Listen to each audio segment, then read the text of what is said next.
Hey, this is a podcast. No, wait, it's a comedy podcast. Well, we tried to make it a comedy podcast, and it's not meant to offend anyone. So don't get offended, okay? And wait, there's something else. Oh, yeah, yeah. Listener discretion is advised. Kunal, why should people support us on Patreon? This has been keeping me up till 3 in the This morning. is a good conundrum. See, people can listen to this free also. I mean, if you support us, then other people also get to listen to this craziness. Yeah. And the thing is, you see, like sometimes in life, you look at a thing and this is like, you say, this is so bad. My God, this is so bad. And how can I spread this? It's almost like a disease. And when you pay, the bottom line is that you don't suffer alone. No. You suffer with And other listeners. You motivate demotivators. Yeah. So you encourage us To demotivate. to demotivate you. And who else is doing that in life? And why wouldn't you pay for such a service? Enough people are paying, you pay to give you love, to give you things. How many people are paying to tell you that it's all shit? And just that sense for the shitter things in life. The truly shitter things. Yeah. So we need your help and we need your support. Yeah. So please go to patreon.com/our last week and Party. yeah, Patreon.com/our last week. that's the one.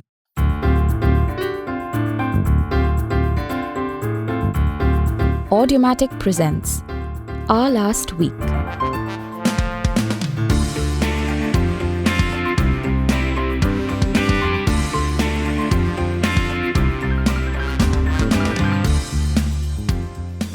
Hi, Kunal. Hi, Pal. So, you are in London, I'm in Calcutta, Yes. and it appears that you ran into some listeners of our last week in London. I did. I ran into a few people, 3, 4 people met me at restaurants on the street randomly, and they said that, we listen to the podcast and they really enjoy it. Fewer people have come up to me about anything to do with the rest of my career in entertainment. I mean, people do look and point, and then some people take random videos of me eating, but they don't come up. But so some of that is happening, but more people have come up to me and said that they enjoy the podcast, which is very reassuring, very comforting. That we're not just talking into a void here. So you know what it says. What it says is like, for example, my Wikipedia says comedian and scriptwriter. Uh-huh.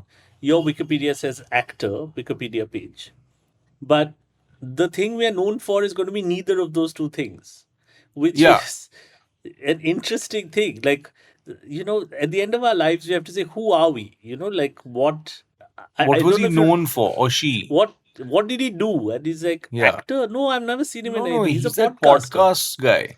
But Yeah. I think that the beauty is that, and this is obviously true for us also. We don't know what we'll end up being known as, and Yeah. I think that everyone in their lives has that, like, till you die, you can be the person who, or you can be the, like, even though you've worked at something your whole life, say you work in finance, or you work KPMG, whatever, or you're a stage manager, or you're into fine art, but the thing that you might ultimately be known for Yeah. might be, Arey, she was that one who had got stuck on that Ferris wheel, you know.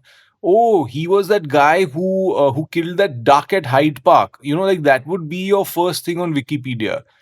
Something random, something that, like, your whole life you think actually you'd be known for one thing, but then you end up being known for something else.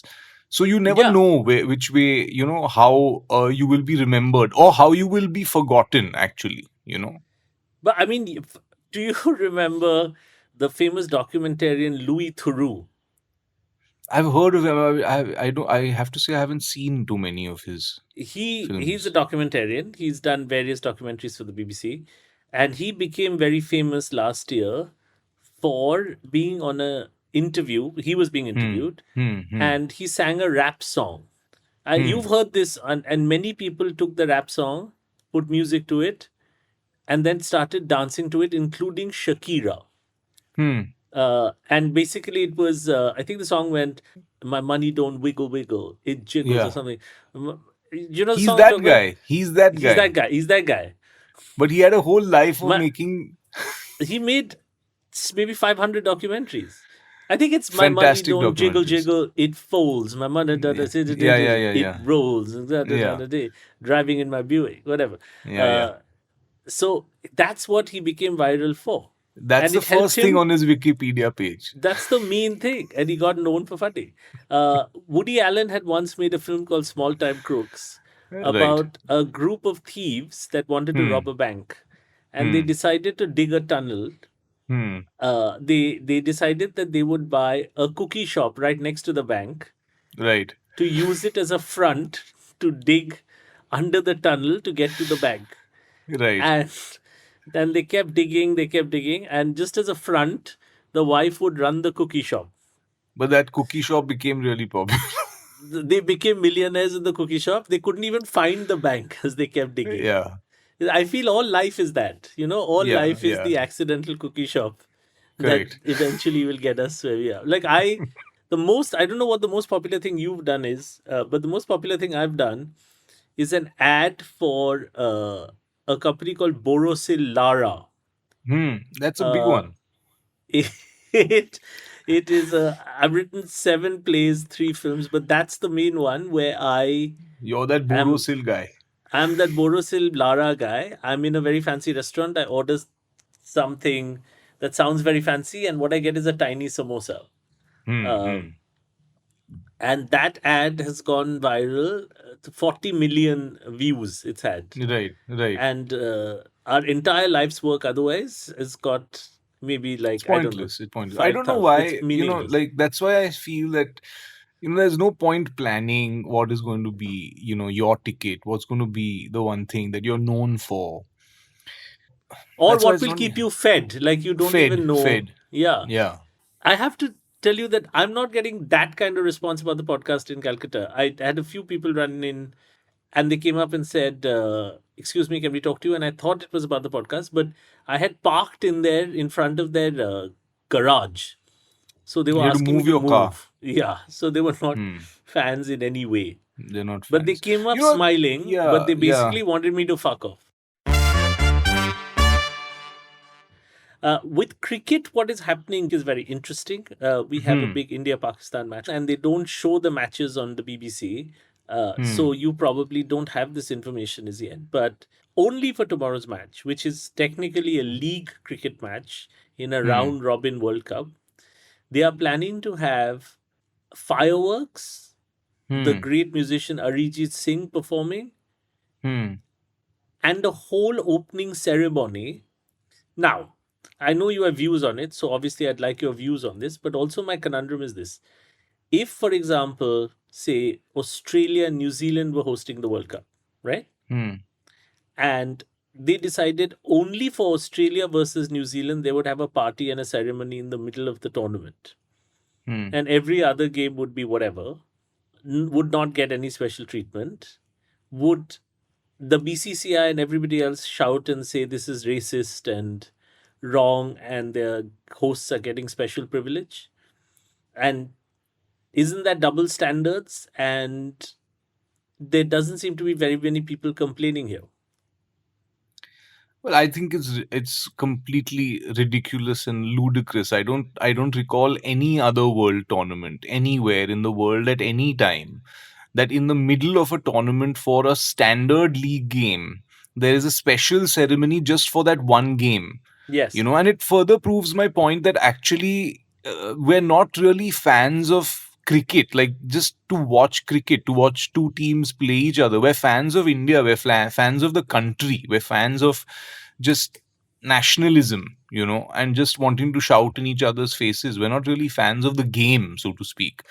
So so obviously I mean it's pretty obvious that because there are most eyeballs on this game, and because, like, obviously people are just most interested in watching India Pakistan. They don't really care whether it's a good game or whether it's played in the right spirit, or whether it's competitive, or the, like, good bowling, good. They just want to see two countries who have been fighting politically and wars and whatever issues Contentious, and yeah. terrorism and just contentious relationships. They want to just see that face off, and that's all it is. They're not really interested, and for that they're having a special ceremony before the game, which is it's completely unethical. There's I mean it's Let's it's let's basically like saying that in an annual concert, okay, like say yes. there's an annual concert and like five like class 5 to 10 are performing, but class 7, okay, is the principal's child and the whatever the like a school dignitary or one of the whatever the trustees kid is in that thing. And suddenly just before that, for that they have light and sound, but for the rest of the show it's all done in darkness basically. So from grade 5 6, and then suddenly for that one grade suddenly Yeah. there's an event before. What is going on here? It's ludicrous, it's ridiculous. Anyway, I mean, I think if I'm I had a lot speechless. of money, if I had a lot of money, you know what I would do is I would suddenly say, there will be huge fireworks after the Netherlands versus Afghanistan game. Huge Hmm. fireworks that Hmm. I am Hmm. personally paying for. That there Hmm. would be a massive celebration, and there will be entire sequences from RRR that will be performed on the stadium, and then Netherlands will play Afghanistan. Hmm. I, because I think if I was the BCCI, I would be equal. It's like we only have 5 games to spend this on. But if Hmm. you think that we're being racist, it's not India Pakistan. We're also Hmm. having massive fireworks after Sri Lanka versus Afghanistan, massive fireworks after England versus Netherlands. 5 games, random Hmm. celebration. Yeah. Then at least they would have saved their backs, but they're not even doing that. You're right. So I just think that what we're really there when we say we are cricket fans, we are just Yeah. people who just want to go to a place and go India, India. Yeah. Virat, Virat. That's what we want to go to a place where another 100,000 people will be screaming that. Want to feel good about that? Drink some Pepsi and come back. I do get that sport does give you sort of some sort of like some worth. Like, firstly, the sense of belonging to a nation, the sense of belonging to a particular country. I mean, I get that you're born over there, you have roots there, culturally, you're connected to the place. Then you need to automatically connect yourself to every political decision and every historical right or wrong that your country has made in the past, its history, its suffering. You need to obviously then have allegiance to that. That's now a rule. It's a given. It's assumed that obviously, and so then as an offshoot of that, once your country or your nation, that the one that you're born in, suddenly does well in a sporting event that you like, you're not really like so for us, like even if it's javelin throw or it's like running or it's about India. It's about, it's about oh, now see, we've shown the world. Now see, we've shown the world. And I get that, we want to prove that we are good at. The problem is that we're not good enough at many levels. I mean, cricket, of course, because I mean, we've got the money and now the resources, and we're getting better at it. But but I'm saying, sporting wise, we don't want to provide the infrastructure. We don't want to do the funding. We don't want it to make it a part of everyone's life. But every time, like, a person wins, then suddenly we want to claim it and we want to shout, "India, yeah, we are the best, we're the India, best, we're the yeah. best." But But we don't want to also, sort out. We don't want to sort out what's happening in the country with but sports. We don't want to pour money into it. Firstly, they don't release any dates for just like 20 days before the tournament starts. They want people to make travel plans to suddenly come and watch cricket. So they basically don't want anyone to come to this World Cup, and it's yeah, very yeah. clear that, listen, they're basically saying we have enough people here who'll come. So we don't want you to come. We don't want your people only to come to this country to watch it and to enjoy it. And then after that, they don't even sell tickets to Indians who want to watch it. No, Because no. there are very few of that. There are very few people who are cricket fans who want to go and watch a game of cricket and say, "Arey, this is going to be a competitive game. It'll be good. These are evenly matched sides. It might be a good match to watch." No, no, no, no. They only want to go and watch the India games, and they don't want to watch any other cricket. And then apart from that, there are no tickets to buy also. No, There's none. nothing to buy because and there are no tickets to buy, and then the stadiums are empty. So I it's mean, that leaves our podcast way behind. If you ask about conundrums, yeah. a sold out stadium is an empty stadium. Like, how do you solve that? That is the mother Yeah. of all conundrums. It's a You mother know, of all conundrums that tickets are not available, but the stadium is empty. if any of our listeners knows Jay Shah and he wants to send us a conundrum, Yeah. ask us to solve this, we will fail. But if he wants to, he can Yeah. send us. He said, listen, I don't know how this happened also. I put tickets out to sale, but they didn't sell. They said sold out, but the stadium's empty. I don't know how it happened. Tickets are not available. Nothing is available. Everything is sold out, but stadium is empty. Stadium is empty. This is the thing. Yeah. This is like when someone says, "I've lost the war but won the battle." You're like, what does that mean? Specifically, what does that mean? Kunal, not a conundrum really, but I just want to quickly mention this Yes. and then move on to our other conundrums.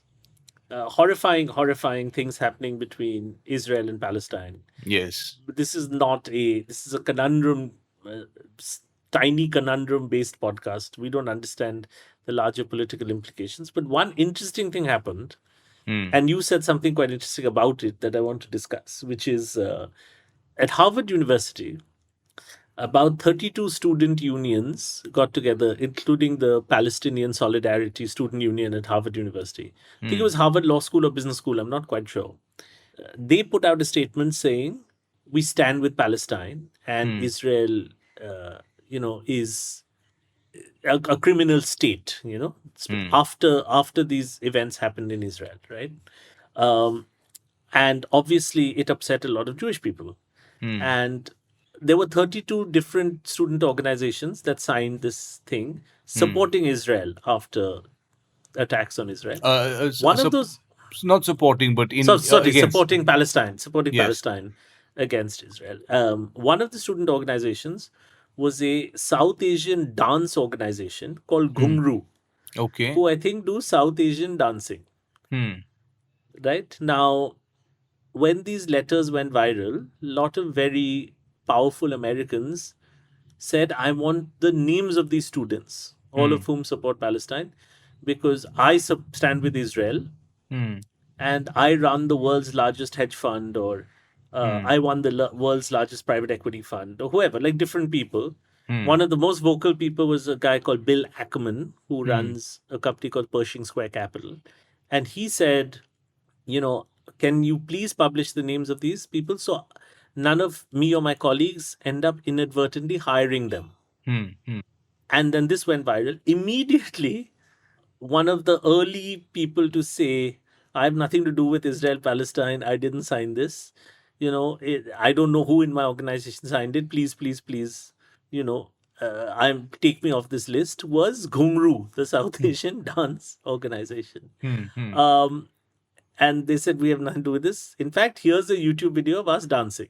And it was quite a good video, and they were dancing to some Bollywood song, and they were quite good while dancing also. And I guess their big fear is that all these CEOs that are seeing it, who may be supporters of Israel or Jewish, they will not give jobs to these Harvard Business School or Harvard Law School graduates. And these people are desperate for jobs. And my conundrum, more than my conundrum, when I was telling you this, is that you brought up an interesting point about how something tangential in life can throw off your career.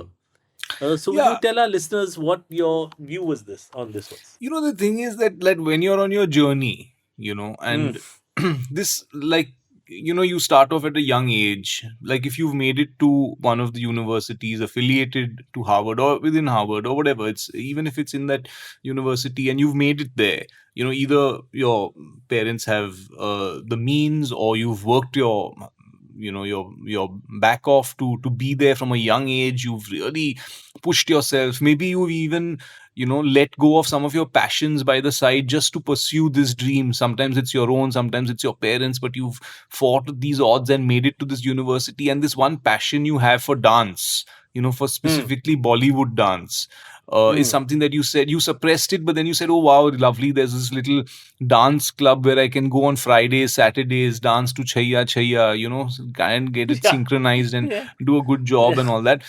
You've Yeah. done all of this, and suddenly for some other reason, a Yeah. world conflict for which you Yeah. don't really have a very strong opinion either way. None. You've None. done a lot And of you're a group, and you're a yeah. group of say 50, 100 dancers. You Yeah, don't maybe know who's the 50. president of the club You also. don't know, you just went there, wanted to do some dance, and suddenly you have been blacklisted Yeah. for something that maybe you're not so passionate about, you know and the Yeah. thing is that just a side thing that you were doing on weekends, or you were just trying South Asian Bollywood dancing, and Yeah. Yeah. suddenly your whole career, your dreams, everything Yeah.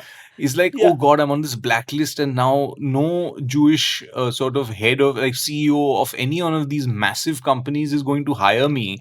I'm already, I've shot myself in the foot by dancing, you Yeah. know Imagine, let us see this through its natural end. So let yeah, us say that this individual doesn't get a job in the US, okay? yeah, yeah, Comes back to India and becomes a mediocre backup dancer.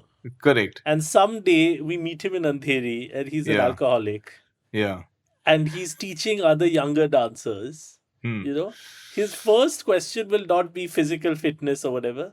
His first thing will be very careful of the Middle East. Yeah. Be very careful of any conflict in the Middle East because it can ruin your life. It can ruin your life, and what's more, that can ruin your life is your opinion on it. Yeah. Just Share don't nothing. Just keep share dancing. nothing, Just dance. just keep dancing, and don't say anything, Don't because just keep your mouth shut yeah, because now, I mean, not that people desperately care about what Ghungru feels about yeah, the Middle East conflict, but now there are a bunch of kids with $100,000 of debt with no jobs at Goldman Sachs. yeah, Just because they went in somewhere and danced to "You Are My Sonia," yeah. which is Ooh, just ah. a ooh ah, you know. Kunal, Yes. interesting conundrum. Mm-hmm. Uh, I want to talk about now. You've been in the UK for a few days. I'm there a few months of the year. I want to talk a little bit about migration. Right. Um, Now we live in India and we complain about this, that, and the other, right? Hmm. And then we have friends who live in different countries in the world, and Yeah. India is a very good example because we are a country of lots of migration. Hmm. Loads of people from India every year go to Canada, go to the Correct. US, UK, Australia. Loads. If I can think of my school friends, I'd say about 60% don't live in India anymore, Hmm. right? So my question or conundrum is this, which is, you know, at one level we live in India, but mentally, like when we're unhappy or complaining about India, politics, roads, everything, which we do all the time, we mentally check out. We watch Netflix, we get into some Western zone in our heads, right? Hmm. Hmm. And then you have our friends who are actual migrants who live in the US or the UK, who have jobs, who work in the US and UK. But when they come home, they mentally check out of that country. Like they watch Indian Netflix and Hmm. get into the problems of India and get on Indian social media and have views on Modi, etc. So Hmm. neither community is actually happy where they are. Hmm. Hmm. So which one of us is better off than the other? Your theory was neither. See, my theory is that there's no way to find complete sort of Joy. joy, Yeah. Yeah. because then you're not human. Yeah. Yeah. So there will always be room for complaint. There'll always be room for, array, this is not right, and array, over here it's like this or it's like that or whatever. So I think that depending on what your sort of level of displeasure in a certain places, like in India, like we obviously come from pretty privileged backgrounds. We've gotten a lot out of whatever the best of India that had to offer in terms of its infrastructure and all, we get to use that. Hmm. It's not like we're living in a village without electricity or water or no roads, and we're dealing with weather conditions to make our living. We're better off in that sense. So we Hmm. exist in a certain bracket where we can actually start checking into culturally anything around the world, like whether it's with the UK or the US or anything else that's happening in. And I think we are the least happy people, the first Yes, generation yes, migrants of anywhere. yes. Like we're not even happy in Indian city. People in Bangalore are like, I should live in Bombay. People in Bombay are like, any I want to migrant move. is Yeah, always fucked. They're yeah, like, oh, I used to live in Bombay. I live in Calcutta. I hate Calcutta. I should live in Chennai. Live in Chennai. They're like, oh, Bombay is the best. yeah, Bombay people are like, I gotta move to Goa. You know, yeah, people in London are like, all I need is a small little house in Dehradun. People yeah. in Dehradun are like, oh, fuck, my house is totally fucked in the floods. I want to move to London. Nobody is anywhere where they No, want to be. no. And that's what I was wondering about, is that, is it the shift that makes you Yeah. unhappy? Is it that constant, like, if you move to a place, are you thinking of another place? Yeah, uh, because you see, the person who hasn't moved, like my friends who are in Calcutta, who've never moved from Calcutta, hmm, they are always like, Pal, I wish, when there was a chance, I could have taken that job and gone to Lagos. hmm. Now, the thing is that they always have this mythical idea of what they should have done. Or what they would They have didn't been. do it, Yeah. or they would have been. But they didn't do it. So, because Hmm, they didn't do it, now the other guy who's in Lagos, hmm, who the friend that took that chance, hmm, he's like, fuck, why did I take the Lagos job? I should have taken the Singapore job. hmm. I'm saying nobody is happy with the decision. Yeah, yeah, But they won't move, they won't move. Once they've migrated, they're so guilty that they made the wrong call or the yeah, whatever call. They're yeah, like, now I got to do this now. yeah, I'm going to do this. I'm going to make this work. And I think yeah. that's how society's built. Correct. I It's think, always the person who makes the shift, na. That's what, and I think of them as the people who bear the brunt of all humanity, is people who shift, is people who move, is people who uplift themselves from one place and go to another place, because they are always the ones who are going to face the brunt. Their children won't face it. Their children are just people of that place. But the person who's going from place to place is the one who is taking the most sort of hits, emotionally, physically. They are the ones. Yeah. so my neighbor was a failure in school. They comes from a very wealthy family. He's half Nepalese, right? My Right. neighbor, I was friends with him from kindergarten. Now, he was always expected to do nothing in life, and he ended up doing nothing in life. Hmm. Like, he failed out of school in class 8. No one expected him to do much, and he didn't do anything. Hmm. And he just lived in his home with his parents, and his parents were like, he's a loser. And he admitted he was a loser, Hmm. and he lived in his house. Now he's 47, and he married, didn't work out, lives alone now with his parents. And I think he's the happiest because he kind of, from very early on, knew that he didn't want to have hopes and dreams of a new life. So Hmm. he was never disappointed. So now he's an alcoholic. Hmm. He takes care of his infirm, dying parents. Hmm. He's got a house which is crumbling. There's some litigation he looks after. Hmm. But I'd say his parents say he's a disappointment. All my school friends say he's a disappointment. But at the end of the day, I think he's the real winner. I think life is great if you don't have any dreams, like, I think, and then just see what happens. And most of the time, nothing will happen, but at least you won't be disappointed because you didn't try. You know what I mean? I think the disappointment comes from trying. Well, yeah. I think doing stuff for just, like, for the sake of doing it, just for Hmm. the sake of doing it, or the thing, like, if it's an interest that you have and you just do it for its sake, I think that's fine. Then after that, I don't know what, where it's going to take you, what it's going to do, but and I feel that success also, and it's something that I've felt here more so, is that I think, especially in Bombay, we kind of everything is gauged by whether it can be a business or a success. Even an Yes, yes, interest, yes. if you have, or like if it's a passion you have, everyone's thought is, that's good, but how will you monetize this? How will you Yeah, make like money like of when we this? talk to people about our podcast, they're only interested in like, oh, 10,000 listeners, 5,000 listeners. Yeah, they're not like, oh, these guys are talking about this particular topic that interests me, or Hmm. it's always like how many listeners, where how much money is it per month, like that's fundamentally how many Right. subscribers. Like fundamentally, that's what gauges success. Right. Whereas let us say if you were desperate to do a podcast, whatever your Yeah. acting career was, Yeah. and every day you just got put this microphone out that you have Yeah. and you talk rubbish into it, Right. you As know, we have done. and Yeah. as we have done. But let's say we were not even together, you were alone and talk rubbish Alone and into it. talking. Yeah. Alone in your hotel room, talking rubbish and putting it out into the world. So this is Hmm. half an Hmm. hour of Kunal Roy Kapoor's rubbish. Hmm. And no one paid you for it and there were no listeners. But it brought you joy. Hmm. It gave you a bit of a release. Yeah. So you in my eyes, you are a winner and an It's artist. successful. It's successful. Your success because you'd wanted to do a thing, you did it. But Yeah. in your eyes, but in the world's eyes, you failed. Hmm. Because it's some podcast that's not like got millions of listeners, etc. So I don't know what the success mechanism is, but I think the reason people migrate Hmm. wherever is to look for that elusive thing. They're like, if I just came here now, if I got a job in Newcastle, that'll solve all my problems. If I just could get to Sydney, Sydney is the thing. But I really do feel that there are things that places, Sydney, London, Newcastle. I mean, all these places, they do offer things that you will find very difficult to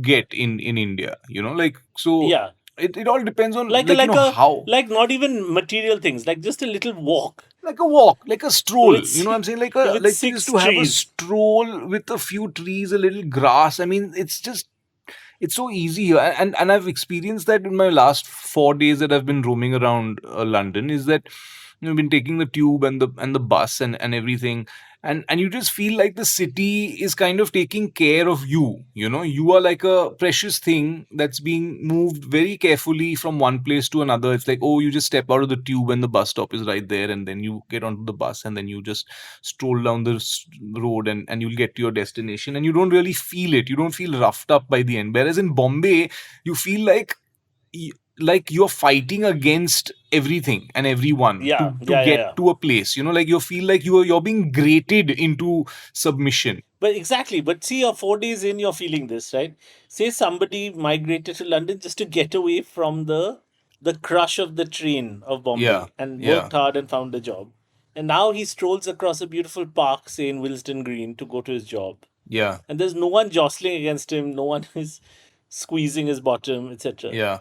4 days is fine, he'll love it. 10 days. 5 years in, he'll start missing it.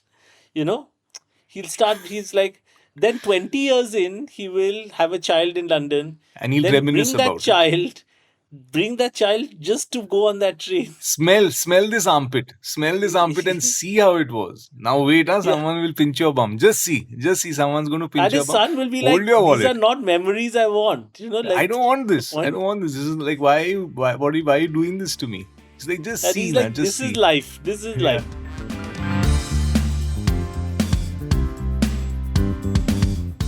This has been our last week, Kunal. It has. And thank you, listeners.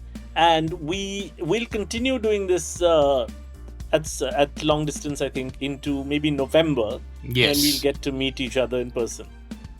But we also have a live show coming up on the 1st of December. We are 1st of putting December in Yes. Bombay. And we will get back to you very, very soon with details Yes. about location and time and things like that. We would love to see you there. As always, we're at patreon.com/our last week. And any conundrums you have about being migrants in a foreign country or about being part of a South Asian dance association and accidentally starting a war in Nigeria, please let us know at ourlastweek@audiomatic.in. See ya. Bye.